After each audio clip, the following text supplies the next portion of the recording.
Today our text is really this response of Felix to the preaching of Paul the Apostle, and it is that Felix trembled.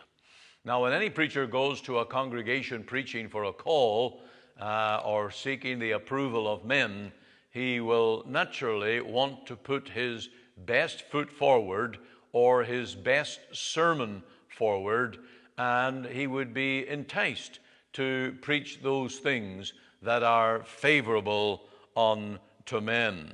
Well, Paul the Apostle was not of that ilk. And instead of placating, instead of trying to bring something that would be man-pleasing, he stood before Felix, and we see him lean over the podium as he was given opportunity to speak. And as he gripped hold of that, he leaned over and he said to Felix, "I have something to say to you, because before we preach the gospel, we must use the yardstick of the law so that you can comprehend the breadth and the depth of God's love." And so he announced his text and his words, and he preached unto Felix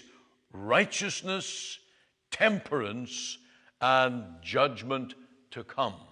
Now, Felix was guilty of every one of these things, and Paul was being very faithful to this man, very faithful to his soul, and warning him about the sins that were in his life and that he needed to get right with God through the gospel of the Lord Jesus. And I come to you today and I seek to be faithful